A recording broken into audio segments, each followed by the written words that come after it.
السلام علیکم رحمۃ اللہ وبرکاتہ نحمده ونصلي على رسوله الكريم اما بعد فاعوذ باللہ من الشیطان الرجیم بسم اللہ الرحمن الرحیم اولئک كتب في قلوبهم الایمان وأیدهم بروح منه۔ ترجمہ یہ ہے جن کے دلوں میں اللہ نے ایمان نقش فرما دیا اور اپنی طرف کی روح سے ان کی مدد کی۔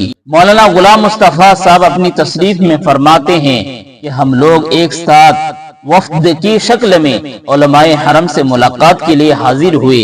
ہمارے ساتھیوں کی ملاقات سب سے پہلے حضرت مولانا مفتی سعد اللہ مکی رحمت اللہ علیہ سے ہوئی، جو نہایت ہی معمر بزرگ ہیں، تقریباً 30 سال ممبئی میں رہ چکے ہیں، اب آخری عمر میں پھر مکہ شریف کی سکونت اختیار فرما لی ہے۔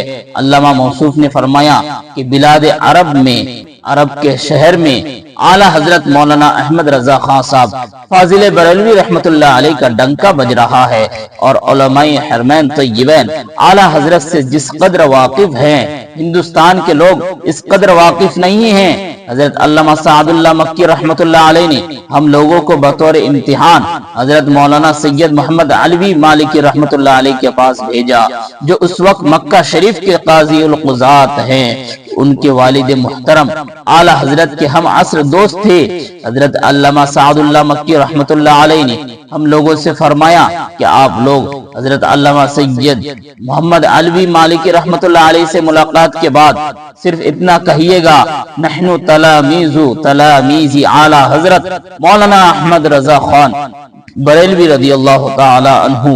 پھر اپنی آنکھوں سے دیکھ لیجئے گا کہ اعلیٰ حضرت کے علم و فضل کا سکہ علماء حرم پر کس قدر بیٹھا ہوا ہے، اور علماء حرم کے دلوں میں اعلیٰ حضرت کا کتنا احترام و وقار ہے۔ بہر کیف ہم لوگ حضرت مولانا سید محمد علوی مالکی رحمت اللہ علیہ کے در دولت پر حاضر ہوئے۔ تھوڑی دیر کے بعد ایک حسین و جمیل بزرگ تشریف لائے، جن کی صورت سے نور کی سعادت کی شعاعیں نکل رہی تھی۔ سب لوگ تعظیم کے لیے کھڑے ہو گئے۔ حضرت مولانا نے حاضرین کو السلام علیکم کہا اور سب کو بیٹھنے کا اشارہ کیا۔ سب لوگ اپنی اپنی جگہ پر بیٹھ گئے۔ پھر ہر شخص مصافحہ اور دست بوسی کرنے لگا۔ حضرت مولانا نے ہر شخص سے خیریت پوچھی، پھر نہایت ہی شیریں اور ٹھنڈا شربت حاضرین کو پیش کیا گیا۔ حضرت مولانا نے ہر شخص کا مقصد حاضری دریافت فرمایا اور حاجت روائی فرمائی۔ جب ہم لوگوں کی باری آئی تو ہم لوگوں نے وہی جملہ دہرایا، نحن تلاميذ اعلیٰ حضرت مولانا احمد رضا خان فاضل بریلوی رحمت اللہ تعالی علیہ، یعنی ہم لوگ اعلیٰ حضرت مولانا احمد رضا خان کے شاگردوں کے شاگرد ہیں۔ اتنا سنتے ہی حضرت مولانا سید محمد علوی مالکی رحمت اللہ علیہ اٹھ کر کھڑے ہو گئے اور فردن تنہا الگ الگ ہم لوگوں سے مصافحہ اور معانقہ فرمایا اور بے حد تعظیم کی۔ پھر دوبارہ شربت و قہوہ پیش ہوا اور انہوں نے اپنی پوری توجہ ہم لوگوں کی جانب مبذول فرما دی۔ ایک آہ سرد بھر کر فرمایا، یا سیدی علامہ مولانا احمد رضا خان صاحب فاضل بریلوی رحمت اللہ علیہ، نحن نعرفه بتصنیفه وتالیفه حبه علامت السنت وبغضه علامت البدعہ، یعنی ہم حضرت مولانا احمد رضا خان فاضل بریلوی رحمت اللہ علیہ کو ان کی تصنیفات و تالیفات سے پہچانتے ہیں۔ ان کی محبت سنیت کی علامت ہے، پہچان ہے، اور ان سے بغض بد مذہبی کی پہچان ہے۔ اس مجلس میں بڑے بڑے رؤسائے مکہ جلوہ افروز تھی، اور حضرت مولانا سید محمد علوی مالکی کی اس خصوصی شفقت و التفات کو دیکھ کر دم بخود تھی۔ تمام لوگوں سے حضرت مولانا موصوف نے ہم لوگوں کا تعارف کرایا اور بار بار اعلیٰ حضرت فاضل بریلوی رحمت اللہ علیہ کا ذکر فرمایا۔ حضرت علامہ سید محمد علوی مالکی رحمت اللہ علیہ کوئی معمولی اور ہندوستانی عالم نہیں، بلکہ آل نبی اولاد علی سید السادات اور مکہ معظمہ کے قاضی القضات ہے۔ وہ آل نبی اور اولاد علی فرماتے ہیں کہ اعلیٰ حضرت امام احمد رضا فاضل بریلوی رحمت اللہ علیہ کی محبت سنیت کی علامت ہے، سنیت کی پہچان ہے، اور ان سے بغض و عداوت بد مذہبی اور گمراہی کی پہچان ہے۔ اب اگر کچھ مولوی یا پیر یا فلا فلا کہنے والے یہ کہیں کہ ہم سنی ہیں، ہماری سنیت کی پہچان کے لیے اعلی حضرت کی محبت کی ضرورت نہیں، تو ہم غلامان رضا حضرت سید محمد علوی مالکی رضی اللہ تعالی عنہ کے فرمان کی روشنی میں فیصلہ دیں گے کہ آپ مولوی ہے ہوا کرے، آپ پیر صاحب ہے ہوا کرے، آپ فلا فلا ہیں ہوا کرے، ہم سنیوں کو آپ کی ضرورت نہیں، ہمیں تو اعلی حضرت کی ضرورت ہے۔ سب ان سے جلنے والوں کے گل ہو گئے چراغ، احمد رضا کی شمع فروزہ ہے آج بھی۔ اعلی حضرت کا قیام مدینہ طیبہ میں، اعلی حضرت امام احمد رضا فاضل بریلوی رضی اللہ تعالی عنہ کا قیام شہر پاک کے مدینہ طیبہ میں 31 دن تک رہا۔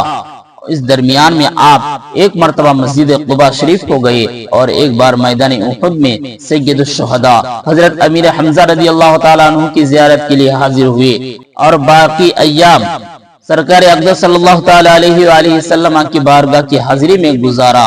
عشق سراپا احمد رضا، جب بندہ عاشق صادق ہوتا ہے تو اس کا قلب و جگر محبوب کی نسبت و تعلق رکھنے والے ہر چیز کی تعظیم و توقیر کے لیے بے قرار نظر آنے لگتا ہے۔ دیکھیے صحابہ اکرام کے عشق کا کیا عالم تھا کہ محبوب صلی اللہ تعالیٰ علیہ وآلہ وسلم کے آب و وضو کو حاصل کرنے کے لیے اس طرح ٹوٹ پڑتے تھے کہ جیسے جنگ ہو جائے گی۔ منہ مبارک کو جان سے زیادہ قیمتی سمجھتے تھے کہ عین جنگ کے وقت وہ ٹوپی گر گئی جس میں منہ مبارک سلے ہوئے تھے تو اپنی جان کی پرواہ کیے بغیر اس کے حصول میں لگ جاتے تھے، اور جب تک حاصل نہ ہو جائے سکون و قرار نہ لے۔ حضرت امام مالک رضی اللہ تعالیٰ عنہ نے محبت و تعظیم کے پیش نظر شہر پاک مدینہ طیبہ میں کبھی سواری نہ کی اور نہ ہی پوری زندگی بولو براز فرمایا۔ اس کے لیے انہیں کسی دلیل کی ضرورت نہ تھی، بس یہی دلیل کافی تھی کہ خدا و رسول جل جلالہ و صلی اللہ تعالی علیہ وآلہ وسلم نے اس محبت و تعظیم سے منع نہیں فرمایا ہے۔ اعلی حضرت امام احمد رضا فاضل بریلوی رضی اللہ تعالی عنہ شہر پاک مدینہ طیبہ میں حاضری دربار نور اس طرح سکھاتے نظر آتے ہیں۔ جب حرم محترم مدینہ طیبہ میں داخل ہو، حسن یہ ہے، اچھی بات یہ ہے کہ سواری سے اتر پڑے، روتا سر جھکائے آنکھیں نیچی کیے چلے، ہو سکے تو برہنہ پاؤ یعنی ننگے پیر بہتر۔ امام احمد رضا فرماتے ہیں حرم کی زمین اور قدم رکھ کر چلنا ارے سر کا موقع ہے او جانے والے۔ صحابہ اکرام کے مقدس قلوب میں، ان کے دلوں میں رسول اللہ صلی اللہ تعالی علیہ وآلہ وسلم کی اس قدر محبت و عظمت تھی کہ جانور کو آقائی کائنات صلی اللہ تعالی علیہ وآلہ وسلم کا سجدہ کرتے دیکھ کر بے قرار ہو گئے۔ عرض کیا آقا جانور تو آپ کو سجدہ کرے اور ہم محروم رہے، کیا ہمیں اجازت نہ ہوگی؟ ارشاد ہوا میری شریعت میں غیر خدا کا سجدہ روا نہیں، جائز نہیں، اگر ہوتا تو عورت کو حکم دیتا کہ اپنے شوہر کو سجدہ کرے۔ کبھی کبھی امام احمد رضا پر بھی صحابہ اکرام جیسی کیفیت عشق طاری ہوتی ہے، لیکن شریعت کا پاس و لحاظ اس قدر ہے کہ فرماتے ہیں پیش نظر و نوبہار سجدے کو دل ہے بے قرار، روکیے سر کو روکیے، ہاں یہی امتحان ہے۔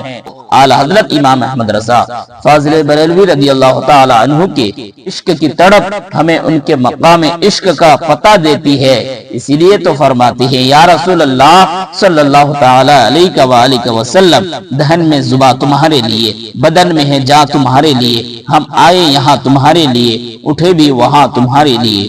محترم ناظرین، چینل پر نئے ہیں تو سبسکرائب کریں اور دوسروں تک شیئر کریں تاکہ ہر آنے والی ویڈیو آپ تک پہنچ جائے۔